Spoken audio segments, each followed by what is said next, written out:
레위기 17장 1절부터 16절까지 말씀을 함께 봉독합니다. 여호와께서 모세에게 말씀하여 이르시되 아론과 그의 아들들과 이스라엘의 모든 자손에게 말하여 그들에게 이르기를 여호와의 명령이 이러하시다 하라. 이스라엘 집의 모든 사람이 소나 어린 양이나 염소를 진영 안에서 잡든지 진영 밖에서 잡든지 먼저 회막문으로 끌고 가서 여호와의 성막 앞에서 여호와께 예물로 드리지 아니하는 자는 피 흘린 자로 여길 것이라. 그가 피를 흘렸은즉 자기 백성 중에서 끊어지리라. 그런즉 이스라엘 자손이 들에서 잡던 그들의 재물을 회막문 여호와께로 끌고 가서 제사장에게 주어 화목제로 여호와께 드려야 할 것이요, 제사장은 그 피를 회막문 여호와의 제단에 뿌리고 그 기름을 불살라 여호와께 향기로운 냄새가 되게 할 것이라. 그들은 전에 음란하게 섬기던 숫 염소에게 다시 제사하지 말 것이니라. 이는 그들이 대대로 지킬 영원한 규례니라. 너는 또 그들에게 이르라. 이스라엘 집 사람이나 혹은 그들 중에 거류하는 거류민이 번제나 제물을 드리되 회막문으로 가져다가 여호와께 드리지 아니하면 그는 백성 중에서 끊어지리라. 이스라엘 집 사람이나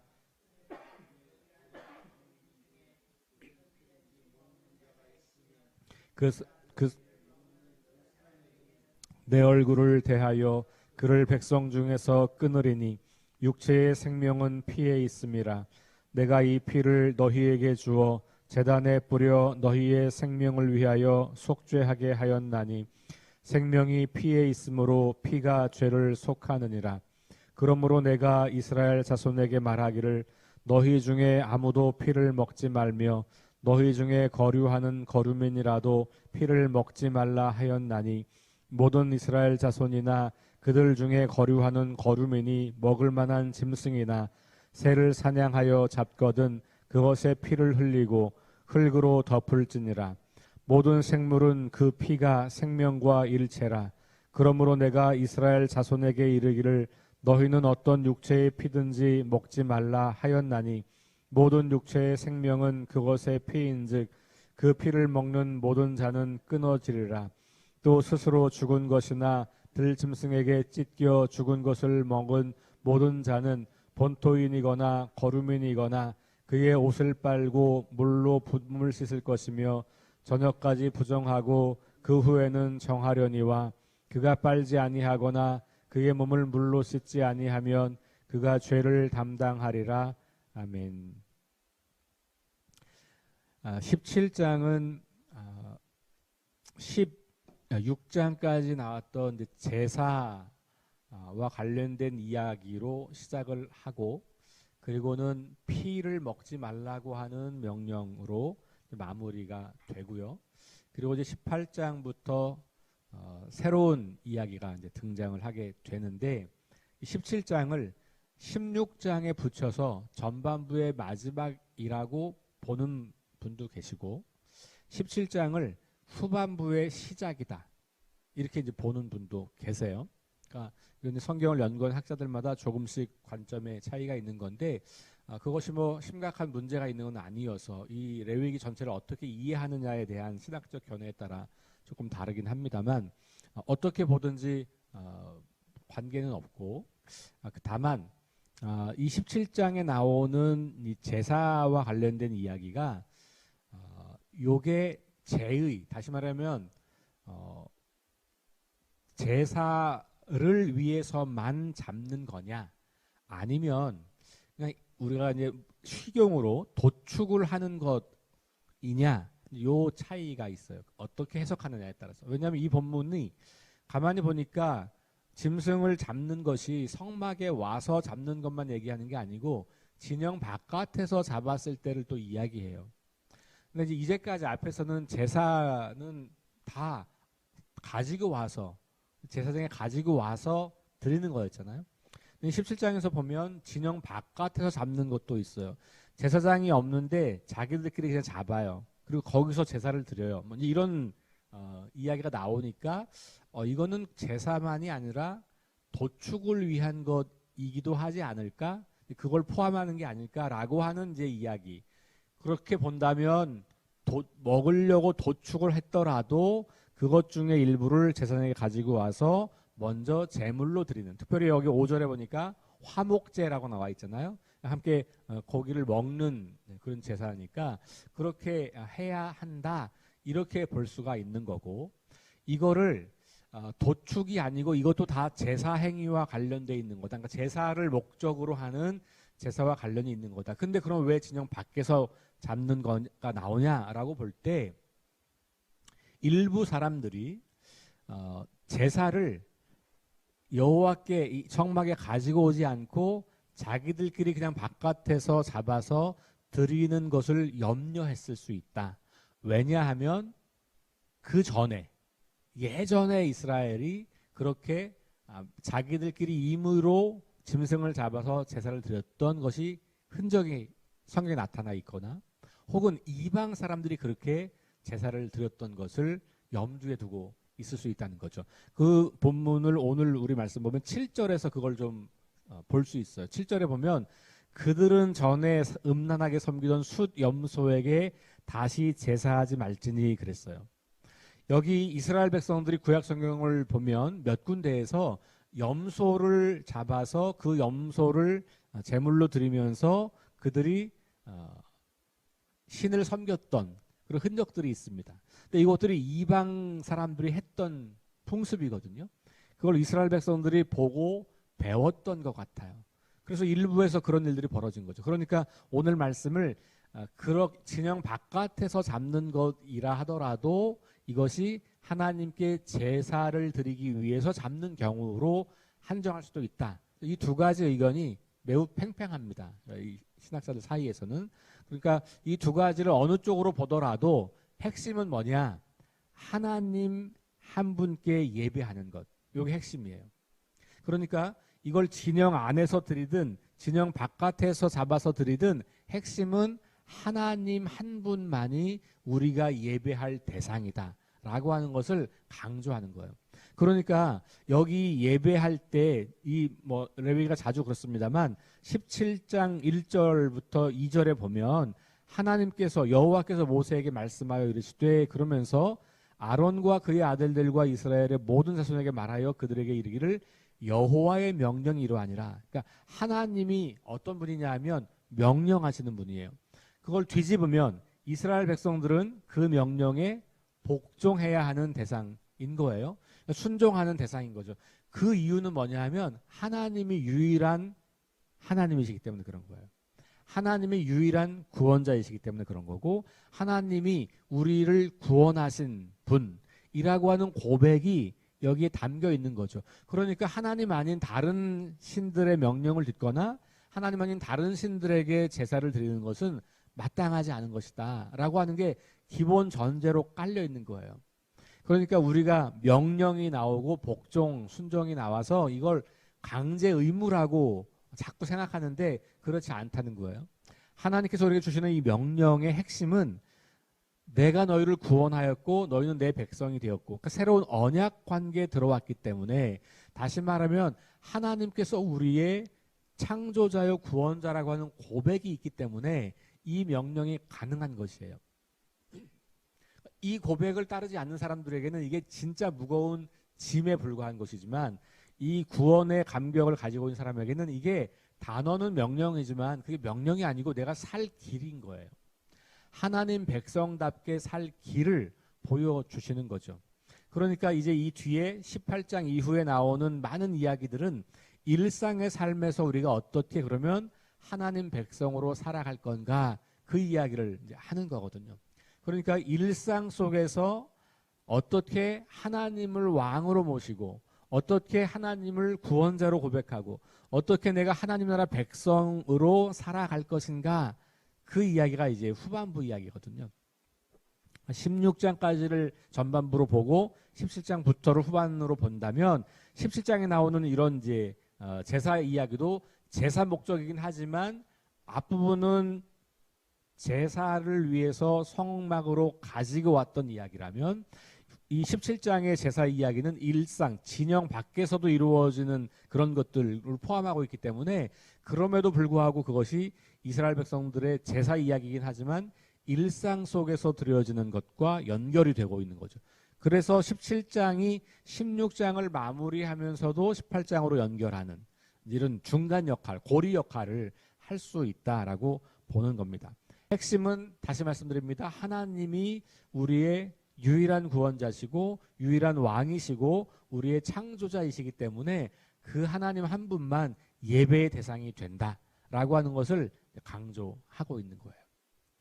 자, 그래서 이 장소를 그냥 도축을 위한 거로 생각하든 아니면 이것도 제사로 생각하든 간에 관계없이 도축을 하더라도 그것을 하나님께 다시 드려야 하는 이유는 하나님이 우리 삶의 주인이시기 때문에 우리가 먹는 것, 우리가 가지고 있는 것, 우리가 누리는 것조차도 하나님의 선물이다라고 하는 것을 기억하게 하는 것이죠. 우리 지난 주일 감사절 예배 드리면서 여러분들이 봉헌한 100가지 감사 제가 이렇게 좀 읽어보고 있는데요. 거기 정말 많은 분들의 고백이 내가 가진 모든 것, 내가 누리는 모든 것, 이 모든 것이 은혜다라고 하는 고백들이 참 많이 담겨 있어요. 생각하면 생각할수록 하나님의 은혜 안에 내가 사는 것을 고백하게 되고 생각하면 생각할수록 내가 가지고 있고 내가 누리고 있는 모든 것이 하나님이 주신 선물이라고 하는 고백들을 많이들 하고 계시더라고요. 바로 그런 고백이 이 레위기가 말하고 싶은 것의 핵심이다라고 하는 거예요. 그래서 하나님 앞에 예배하는 삶. 그래서 예배하는 자로서 그 예배가 교회에 와서만이 아니라 일상의 삶에서도 그렇게 하나님을 내 삶의 유일한 주인으로 고백하는 것이 바로 그 예배가 일상으로 확장되는 것이다. 그렇게 볼 수 있다고 하는 겁니다. 자, 그래서 3절부터 보면 다시 보면 그 이스라엘 사람들이 소나 어린 양이나 염소를 진영 안에서 잡든지 밖에서 잡든지 이런 이제 표현이 있는 거죠. 이것 때문에 이제 이게 논란이 돼요. 명확하게 제한해서 이건 도축할 때다, 이건 제사할 때다 이렇게 구분하지 않고 있기 때문에 학자들은 자기들 나름대로 성경을 연구하면서 이 성경의 진리 안에서 그것을 이쪽을 해석하기도 하고 이쪽을 해석하기도 한다. 이렇게 이제 말씀을 드리는 겁니다. 자, 어쨌든 핵심은 밖에서 잡아도 이 회막문 안으로 가지고 와서 그것을 제사장과 함께 해서 제사장이 예물로 드리고 그리고 그것을 가지고 화목제로 함께 나누어 먹고 그리고 제사장에게도 일부 제물을 드리고 이렇게 되는 거죠. 당시 제사장은 농사를 짓지 않았잖아요. 땅이 없었잖아요. 그리고 뭐 소유가 없었죠. 그러니까 이 제물로 가지고 오는 것으로만 먹고 사는 거거든요. 그러니까 이 화목제를 통해서 제사장의 삶에 기여하는 것이 이 백성들의 또 삶이었던 것을 우리가 보게 됩니다. 자, 근데 여기서 이제 중요한 것은 계속 반복해서 피에 관한 이야기를 반복해요. 그렇죠? 4절 다른 많은 이야기를 하지 않고 이렇게 하더라도 결국은 피에 대해서 어떻게 처리하느냐. 이게 이제 이 17장의 굉장히 중요한 대목이에요. 자, 4절 피 흘린 자로 여길 것이라 이랬어요. 그죠? 그러면서 그가 피를 흘렸은즉 자기 백성 중에서 끊어지리라 그랬어요. 근데 그 앞에 전제가 있죠.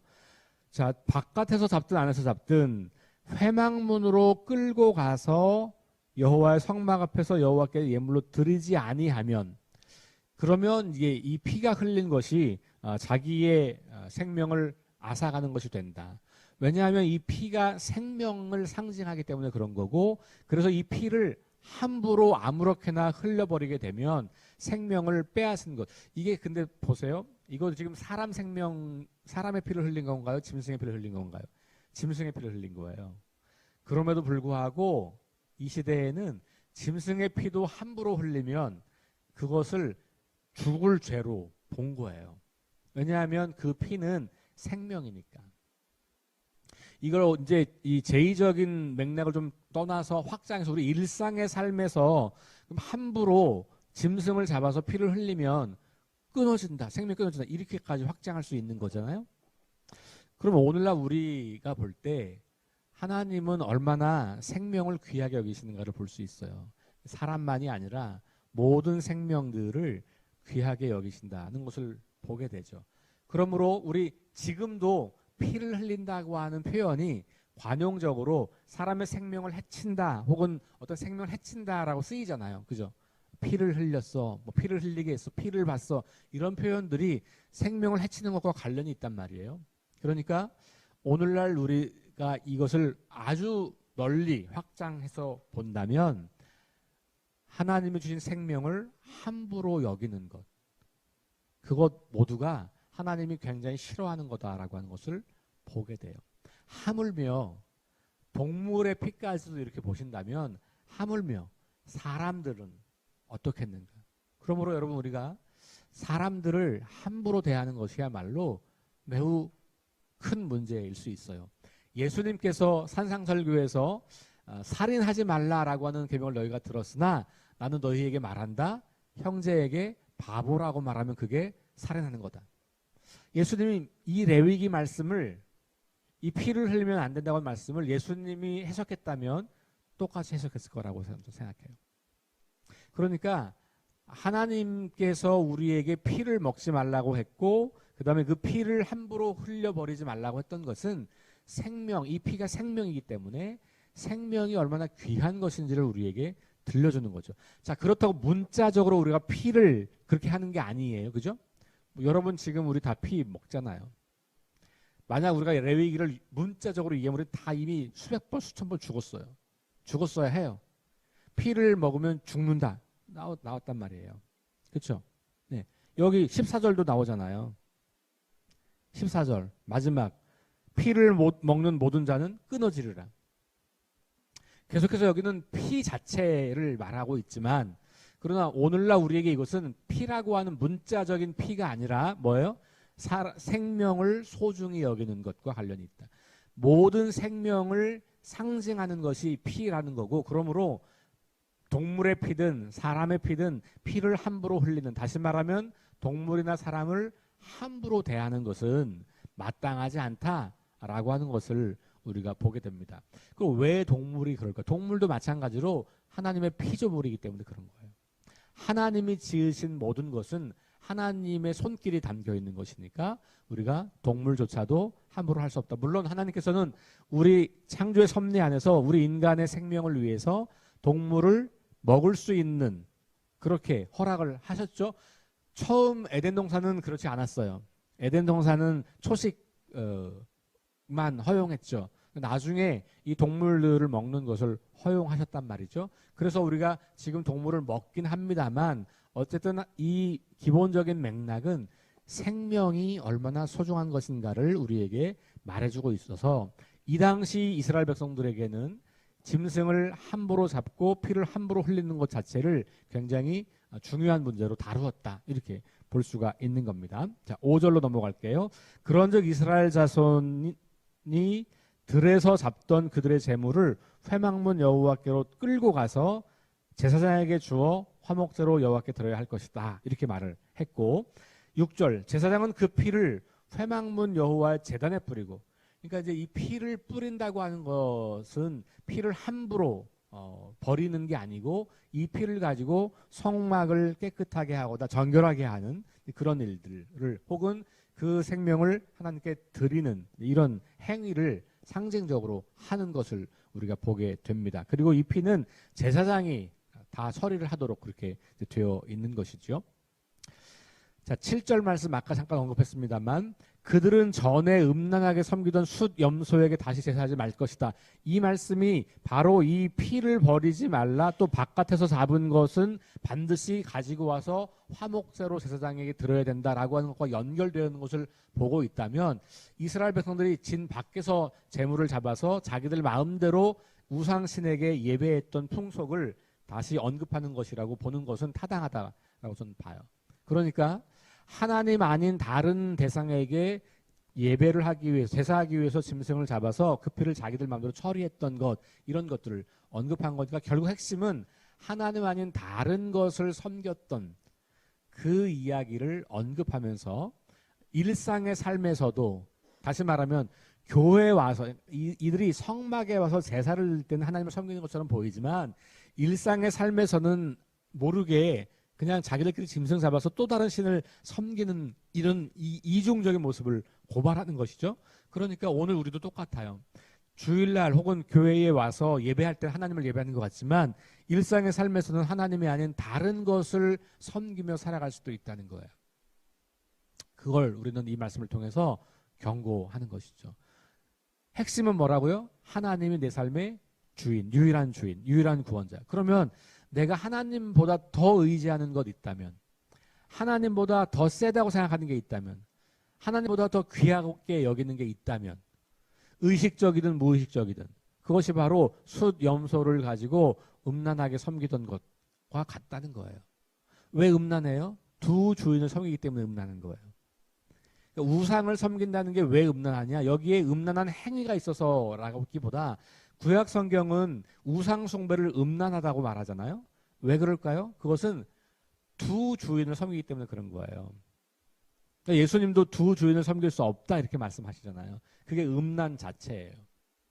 그러니까 여기서 성적인 것을 말하는 게 아니고 내가 하나님 사랑해요 라고 말해놓고 다음날 여기 와가지고 어떤 신에게 내가 당신을 사랑하고 당신이 최고라고 말하는 요 행위가 음란하다는 거예요. 그게 마치 한 남편이 있는데 다른 남편에게 가서, 한 아내가 있는데 다른 여인에게 가서 그렇게 사랑을 고백하는 것과 같다는 것이죠. 그래서 음란한 거예요. 그러니까 우상을 숭배하는 것은 음란한 행위가 되는 것이죠. 우리도 모르는 사이에 일상을 살아가면서 주일날은 하나님만 예배하고 찬양하고 했던 그 입술과 그 마음을 가지고 또 다른 신들을 섬길 수 있다는 거예요. 그게 자기 자신이 될 수도 있고, 그게 어떤 내가 의지하는 사람이 될 수도 있고, 세상이 말하는 힘이 될 수도 있고, 돈이 될 수도 있고, 권력이 될 수도 있고, 자녀가 될 수도 있고, 무수히 많은 것들이 우리 삶의 주인 노릇, 우리의 왕 노릇 하고 있는 것들을 우리가 보게 되죠. 그것들을 금하고 있는 거예요. 그러니까 오늘 이 말씀을 보면 예배, 제사가 성소에서 이루어졌던 그 제사가 일상의 삶으로까지 확장되는 것, 이걸 말하고 있는 거고, 그런 의미에서 이 17장이 앞에 16장까지 있었던 성막에서 이루어졌던 제사가 일상의 삶으로까지 연결되는 그 고리 역할을 하는 거고, 그래서 그 뒤에 나오는 18장 이후로 나오는 모든 이야기들은 일상의 삶에서 어떻게 거룩하게 살 거냐의 문제를 다루고 있다. 레위가 이렇게 전반부 후반부로 그렇게 나뉜다라고 하는 것을 이해할 수 있을 것 같아요. 자, 근데 핵심은, 또 하나 핵심은 이 일상에서의 삶에서 중요한 문제는 여기는 이스라엘 백성들만 따르는 게 아니고 거기 살고 있는 다른 나라 사람들도 이것을 따라야 된다, 이렇게 이야기해요. 8절. 너는 또 그들에게 이르라. 이스라엘 집사람이나 혹은 그들 중에 거류하는 거류민이나. 여기 거류민은 누구냐면 이스라엘 백성들의 종이 될 사람들이에요. 그러니까 이들이 광야 생활을 할 때 여러 이렇게 부족들이 들어온 사람들이 있어요. 나중에 가나안 정복하게 되면 그때도 또 들어온 사람들이 있어요. 그래서 이스라엘 백성들이 아닌 외국인인데, 이방 사람인데 이스라엘 사람과 함께 사는 사람들이 있어요. 그들이 대부분 종이에요. 이스라엘 사람들의 종.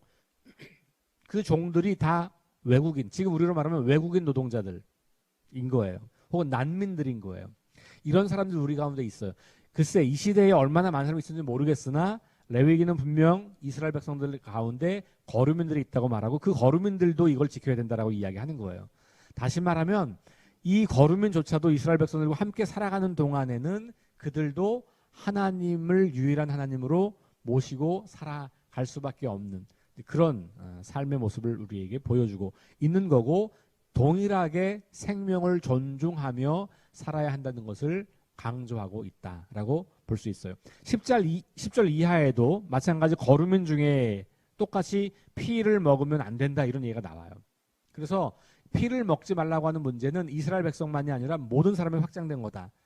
자, 오늘날 우리에게 말한다면 하나님 믿지 않는 사람들도 생명을 존중하고 살아야 된다. 여기에는 이건 종교와 관련이 없다는 거예요. 인류의 공통 가치, 생명을 존중하고 생명을 함부로 대하지 않는 것, 이것은 모든 사람들이 지켜야 할 것들이다라고 이해할 수 있는 것들이죠. 자, 그래서 10절부터 길게 17절까지가 그 피를 흘린 사람들의 이야기를 하고 있는 것이고, 그 다음에 마지막 부분에 나오는 것은 그 길에서 스스로 죽었거나 아니면 다른 짐승에게 공격당해서 죽은 그런 고기들을 먹는 거 하지 마라. 이렇게 나와있죠. 왜냐하면 그것이 피를 흘렸기 때문에 그런 거예요. 이것도 마찬가지로 피에 연결되는 이야기죠. 그러니까 피가 함부로 흘려진 짐승은 부정한 거라고 본 거고 그것을 먹지 않도록 했던 것을 보게 되고 그걸 만약에 먹었다면 그것을 모르고 먹었다면 옷을 빨고 정결한 그런 일을 해야 된다. 그래야 정해진다. 정결해진다라고 하는 것을 우리에게 보여주고 있습니다. 자, 요 맥락이 해석하기 조금 난해한 부분도 있고 여전히 어려운 부분이 있지만 핵심은 하나님 한 분이 우리의 유일한 예배의 대상이다. 그것은 교회 안에서만이 아니라 일상의 삶에서도 마찬가지다. 그리고 모든 생명은 존중받아야 하고 생명을 함부로 할 수 없는 거다. 이건 우리 그리스도인만이 아니라 모든 사람들이 지켜야 하는 아주 인류 공통의 가르침이다라고 우리가 보게 되는 것. 이 말씀 기억하시면서 오늘 일상을 살아가면서 혹시라도 나에게 찾아와서 나에게 절하라 라고 말하는 우상들이 없는지 점검하시면서 하나님만을 오늘 예배하는 삶이 되면 좋겠고 우리 주변에 있는 모든 생명들을 존중하고 사랑하고 함부로 대하지 않는 그런 삶을 살아갈 수 있기를 주의 이름으로 축원합니다. 기도하겠습니다. 하나님 오늘 주신 말씀을 기억하며 우리가 왜 제사를 예배를 드리고 있는지 그리고 이 예배를 어떻게 해야 하는지를 다시 생각하게 하심을 감사합니다. 교회 안에 와서 예배에 참여하고 헌금을 드리는 행위가 예배가 아니라 그것을 더 넘어서서 일상의 삶에서 하나님 한 분만을 우리 삶의 주인과 왕으로 인정하고 고백하고 그렇게 살아가는 것이 진정한 예배인 것을 오늘 깨닫게 하시고 또 모든 생명을 사랑하고 존중하고 그것을 함부로 대해서는 안 된다는 말씀을 우리가 또 이 말씀을 듣게 하심을 감사합니다. 오늘 하루 살아가면서 그렇게 하나님 말씀을 기억하며 하나님 주신 모든 생명들을 사랑하며 그리고 하나님 한 분만을 우리의 유일한 창조주 하나님으로 구원자로 우리의 주인으로 고백하고 인정하고 모시고 살아갈 수 있도록 인도하여 주옵소서. 예수님 이름으로 기도합니다. 아멘. 우리 함께 합심해서 기도합니다. 성령의 능력으로 하나님 나라를 증언하고 살아내게 하소서. 하나님 말씀이 기준이 되게 하소서. 질병과 연약함으로 고통당하는 사람들을 치유하여 주소서. 전쟁과 자연재해와 가난과 억압으로 고통당하는 지구촌 이웃들에게 은혜를 베푸소서. 다음 세대에게 하나님 나라 복음을 전수하게 하소서. 우리 함께 합심해서 기도하겠습니다.